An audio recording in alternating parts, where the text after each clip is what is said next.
नमस्कार। पिछले वीडियो में हम गुप्तकालीन कला, साहित्य और विज्ञान की अभूतपूर्व उन्नति टॉपिक के ऊपर वो चर्चा कर रहे थे। देखिए, कई बार प्रश्न पूछ लिया जाता है कि गुप्तकालीन कला, साहित्य और विज्ञान की अभूतपूर्व जो उन्नति हुई उसके ऊपर टिप्पणी या लेख लिखिए। या कई बार क्वेश्चन पूछ लिया जाता है कि गुप्त काल को भारतीय इतिहास का स्वर्ण काल कहा जाता है, यह क्यों कहा जाता है। तब भी हमें इन्हीं बिंदुओं के ऊपर वो लिखना होगा। पिछले वीडियो में हम गुप्त काल में रचित सर्वश्रेष्ठ साहित्य के ऊपर वो चर्चा कर रहे थे, जिसके अंतर्गत हमने गुप्त काल में रचित जो सर्वश्रेष्ठ लौकिक साहित्य था उस लौकिक साहित्य के ऊपर वो चर्चा की थी। लौकिक साहित्य अर्थात जो काव्य रचे गए, काव्य ग्रंथ, खंड काव्य, महाकाव्य, जो कहानियाँ यानी कथाएं, इसके अलावा जो ऐतिहासिक कथाएं थी,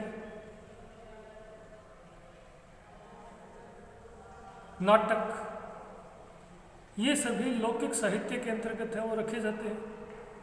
और पिछले वीडियो में हमने देखा कि गुप्त काल में सर्वकालिक और श्रेष्ठतम लौकिक साहित्य की रचना की गई। गुप्त काल में न केवल लौकिक साहित्य बल्कि सर्वकालिक धार्मिक साहित्य की भी, सर्वकालिक श्रेष्ठतम धार्मिक साहित्य की भी रचना की गई। अर्थात गुप्त काल में सर्वश्रेष्ठ लौकिक साहित्य के साथ साथ धार्मिक साहित्य का भी व्यापक रूप से सृजन हो। प्रचुर मात्रा में धार्मिक ग्रंथ लिखे गए। इन धार्मिक ग्रंथों में पुराणों, स्मृति ग्रंथों, ब्राह्मण धर्म, जैन धर्म, बौद्ध धर्म से संबंधित श्रेष्ठतम जो साहित्य है वो गुप्त काल में ही अंतिम रूप से संकलित किया गया। यदि हम ब्राह्मण धर्म से संबंधित पौराणिक ग्रंथों की बात करें, जो कि ब्राह्मण धर्म के अंतर्गत एक प्रकार से इतिहास विषयक ग्रंथ भी माने जाते हैं, इन पौराणिक ग्रंथों का या इन पुराणों का जो अंतिम संकलन है, फाइनली जो एडिटिंग हुई या जो फाइनल अंतिम रूप से जो संकलित हुई, वो गुप्त काल में ही हुए थे। यानी पुराणों का जो अंतिम संकलन है, जिस स्वरूप में हमें वर्तमान में पौराणिक ग्रंथ मिलते हैं, उस स्वरूप में इन्हें अंतिम रूप से संकलित गुप्त काल में ही किया गया था। पुराणों के साथ साथ सूत्र और स्मृति साहित्य को भी गुप्त काल में ही अंतिम रूप से संकलित किया गया था। स्मृति ग्रंथ जैसे कि याज्ञवल्क्य स्मृति, बृहस्पति स्मृति, कात्यायन स्मृति, पराशर स्मृति आदि जो स्मृति ग्रंथ हैं, इन स्मृति ग्रंथों का अंतिम रूप से संकलन जो है वो गुप्त काल में ही किया गया था। इन स्मृति ग्रंथों में मुख्य रूप से जो सामाजिक, पारिवारिक और राजनीतिक आचरण से संबंधित जो विभिन्न नियम हैं, जैसे कि रीति रिवाज है, परंपराएं हैं, संस्कार है, कर्तव्य है,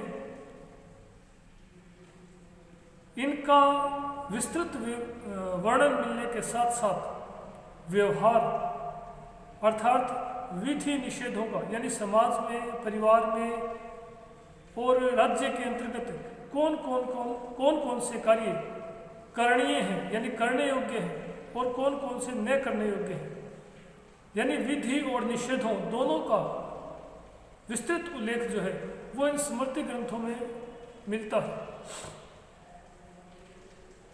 गुप्त काल में न केवल पुराणों और स्मृति ग्रंथों का ही अंतिम रूप से संकलन किया गया, बल्कि गुप्त काल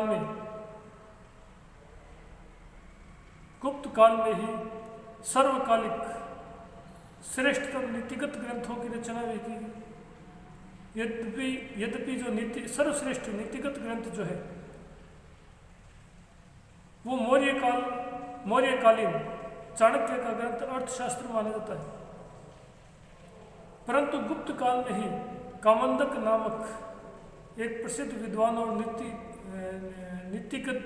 विद्वान कामंदक ने चाणक्य के इसी ग्रंथ अर्थशास्त्र को आधार बनाकर एक श्रेष्ठतम नीति ग्रंथ नीतिसार की है वो रचना की, जिसे कामंदक का नीतिसार कहा जाता है।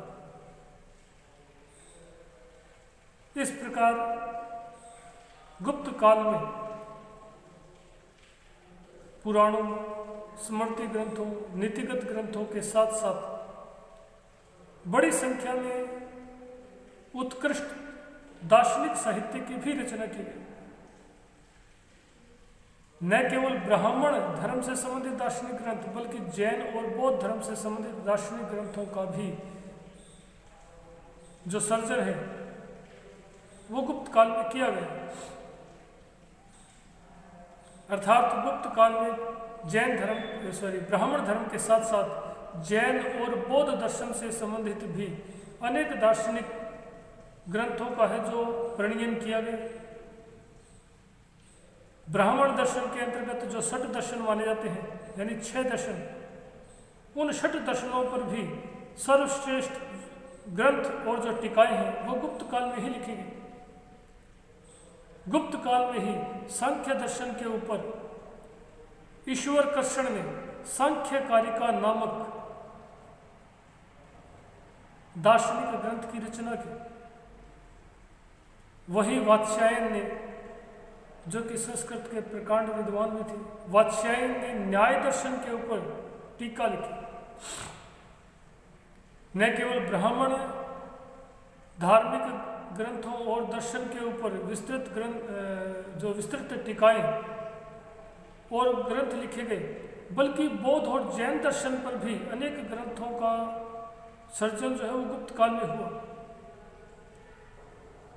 गुप्त काल में ही प्रसिद्ध बौद्ध विद्वान और आचार्य वसुबंधु ने अभिधर्मकोश नामक एक बौद्ध दार्शनिक ग्रंथ की रचना की, जो बौद्ध दर्शन का एक प्रमुख ग्रंथ माना जाता है।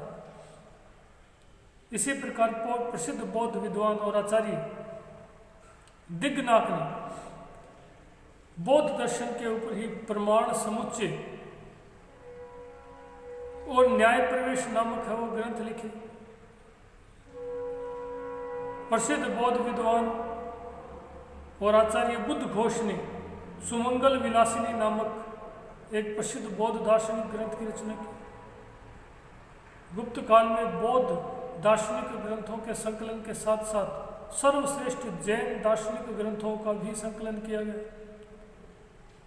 गुप्त काल में ही प्रसिद्ध जैन आचार्य और विद्वान सिद्धसेन ने न्याय दर्शन के ऊपर है वो न्यायावतार नामक एक ग्रंथ और टीका की है वो रचना की। इस प्रकार गुप्त काल में न केवल लौकिक साहित्य बल्कि धार्मिक साहित्य पर भी सर्वश्रेष्ठ भारतीय इतिहास के सर्वश्रेष्ठ जो ग्रंथ है उनकी रचनाएं की गई। चंद्रगुप्त द्वितीय जिसे विक्रमादित्य के नाम से भी जाना जाता है, उसके दरबारी विद्वानों में से एक,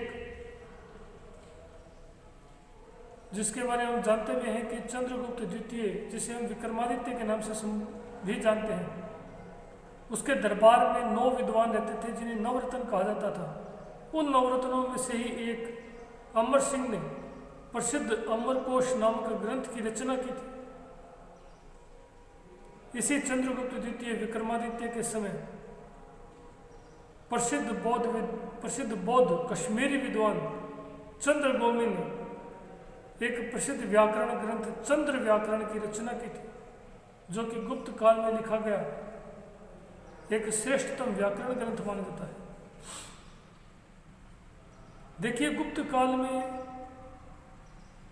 केवल साहित्य का ही अभूतपूर्व विकास नहीं हुआ, बल्कि कला के भी विविध क्षेत्रों में गुप्त काल में अभूतपूर्व उन्नति हुई, जिसके प्रमाण हमें न केवल गुप्त काल में लिखे गए साहित्यिक ग्रंथों से बल्कि अभिलेखीय साक्ष्यों से भी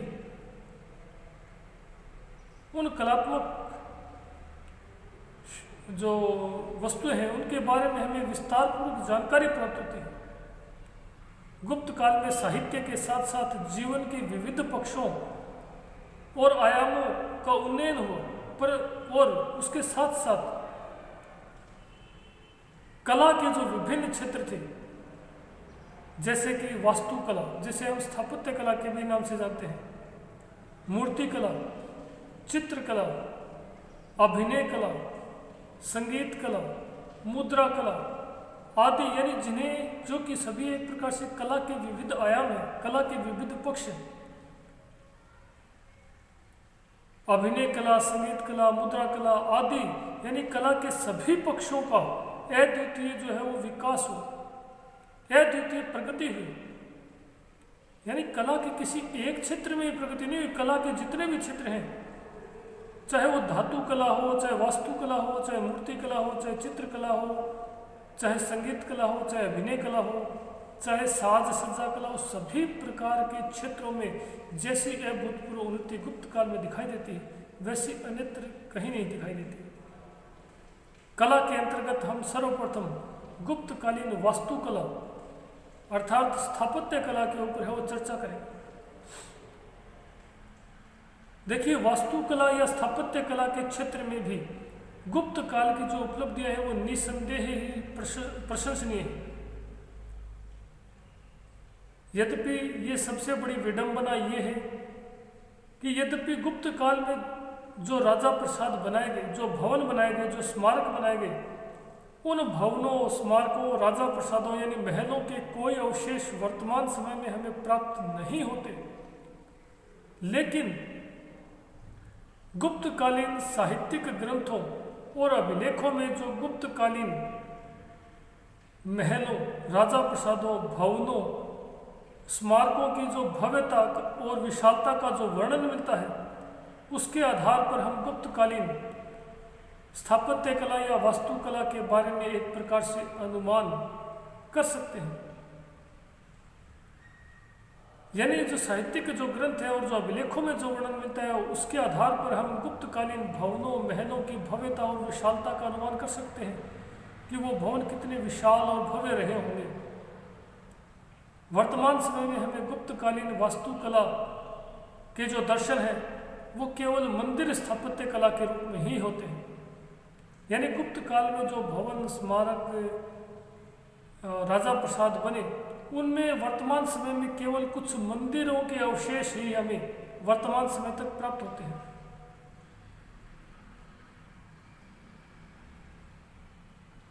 और गुप्त काल में ये निर्मित मंदिर जो है वो वास्तुकला की एक प्रकार से सर्वोत्कृष्ट उपलब्धि कहे जा सकते हैं। अर्थात गुप्तकालीन वास्तुकला की जो सर्वोत्तम उपलब्धि जो वर्तमान में हमें प्राप्त होती है वो है मंदिर निर्माण की परंपरा। देखिए, भारतीय इतिहास में पहली बार मंदिर निर्माण की जो परंपरा है वो हमें गुप्त काल से ही ज्ञात होती है। गुप्त काल से पूर्व निर्मित मंदिरों के न तो हमें साक्ष्य प्राप्त होते हैं, चाहे पुरातात्विक हो चाहे साहित्यिक ग्रंथों में। यानी गुप्त काल से पूर्व मंदिर बनाए जाने के जो साक्ष्य हैं वो हमें न तो साहित्यिक ग्रंथों में उनका उल्लेख न तो हमें साहित्यिक ग्रंथों में मिलता है, न ही उनके पुरातात्विक स्रोत जो है वो प्राप्त होते हैं। पहली बार हमें मंदिर स्थापत्य के जो साक्ष्य हैं वो गुप्त काल से ही प्राप्त होने शुरू होते हैं, और गुप्तकालीन साहित्यिक ग्रंथों और अभिलेखों में इनका वर्णन भी हमें पहली बार ही मिलता है। यद्यपि कलात्मक दृष्टिकोण से देखा जाए तो ये जो गुप्तकालीन मंदिर हैं ये अधिक विकसित दिखाई नहीं देते, परंतु भारतीय इतिहास में इनका महत्व इस दृष्टि से है कि भारतीय इतिहास में पहली बार मंदिर निर्माण की जो परंपरा है वो गुप्त काल से ही ज्ञात होती है। अर्थात भारतीय इतिहास में पहली बार मंदिर बनाए जाने के जो प्रमाण हैं वो हमें गुप्त काल से ही प्राप्त होते हैं। गुप्त काल में निर्मित इन मंदिरों की जो विशेषताएं हैं वो इनके स्थापत्य में स्पष्ट रूप से देखी जा सकती है। और गुप्त काल में ये जो मंदिर जिस स्थापत्य या वास्तुशैली में इन मंदिरों का निर्माण किया गया, वर्तमान समय में भी जो मंदिर निर्माण की जो परंपरा है वो इसी शैली पर है और की जाती है। यानी एक प्रकार से गुप्तकालीन जो मंदिर है वो वर्तमान समय में भी मंदिर निर्माण की परंपरा के अंतर्गत है, वो अनुकरणीय माने जाते हैं। यानी आज भी हम मंदिरों का जो निर्माण है वो उसी शैली में करते हैं जिस शैली में निर्मित गुप्तकालीन मंदिर मिले हैं। गुप्त काल में निर्मित इन मंदिरों की स्थापत्य शैली की जो प्रमुख विशेषताएं हैं, उन प्रमुख विशेषताओं के अंतर्गत जो पहली विशेषता है वो ये है कि इन मंदिरों का निर्माण जो है ऊंचे चबूतरे के ऊपर किया गया है। यानी गुप्त काल में निर्मित जो मंदिर मिले हैं, मंदिरों के जो अवशेष मिले हैं, उनसे पता चलता है कि गुप्त काल में मंदिरों का निर्माण ऊंचे चबूतरों पर किया जाता था। इन चबूतरों के चारों तरफ सीढ़ियां होती थी तथा चबूतरे के लगभग मध्य में एक गर्भगृह होता था, एक कक्ष होता था जिसे गर्भगृह कहा जाता था। गर्भगृह इसलिए कहा जाता था कि इस कक्ष में एक छोटा कक्ष होता था जिसमें मूर्ति यानी देव प्रतिमा स्थापित की जाती थी। यानी चबूतरे के ऊपर जहाँ देव प्रतिमा स्थापित की जाती थी उसके चारों तरफ एक छोटा कक्ष बनाया जाता था जिसे गर्भगृह कहा जाता था। इस गर्भगृह के चारों तरफ प्रदक्षिणा पथ होता था। वर्तमान में भी देखिए फेरी देने वाला जो स्थान होता है, जो देव प्रतिमा होती है, एक छोटे कक्ष में स्थापित की जाती है और उसके चारों तरफ प्रदक्षिणा पथ होता है। गुप्तकालीन मंदिरों में पहली बार ये जो प्रदक्षिणा पथ है वो हमें गुप्तकालीन मंदिरों में ही दिखाई देता है। इस प्रदक्षिणा पथ के बाहर की जो दीवारें हैं, जो बाहरी दीवार, जो मंदिर की एक प्रकार से बाहरी दीवारें होती थी, वो बिल्कुल साधारण यानी बिना अलंकरण के दिखाई देती है। उन पर किसी भी प्रकार का अलंकरण नहीं मिलता, बिल्कुल साधारण और सीधी सपाट दीवारें हैं। प्रारंभिक जो गुप्तकालीन मंदिर मिले हैं, उन प्रारंभिक गुप्तकालीन मंदिरों की जो छतें हैं वो सपाट यानी समतल होती थी। यानी गुप्त काल में जो निर्मित जो मंदिर मिले हैं उन मंदिरों की जो छतें हैं वो प्राय सपाट यानी समतल हुआ करती थी। लेकिन जो शिखर निर्माण की परंपरा है वो भी पहली बार हमें गुप्त काल में ही दिखाई देती है। गुप्त काल में निर्मित कुछ प्रारंभिक जो मंदिर जैसे कि भूमरा का शिव मंदिर, नचना कुठार का पार्वती मंदिर, तिगवा का विष्णु मंदिर, इन मंदिरों की जो छतें हैं वो एक प्रकार से समतल अर्थात सपाट है। परंतु गुप्तकालीन मंदिरों में ही हमें पहली बार शिखर निर्माण की परंपरा भी दिखाई देती है। गुप्त काल में झांसी स्थित देवगढ़ नामक ग्राम में निर्मित विष्णु मंदिर के ऊपर हमें पहली बार 12 मीटर एक ऊंचे एक शिखर के जो साक्ष्य हैं वो मिलते हैं, जिसे भारतीय मंदिर निर्माण के इतिहास में शिखर निर्माण का पहला उदाहरण माना जाता है।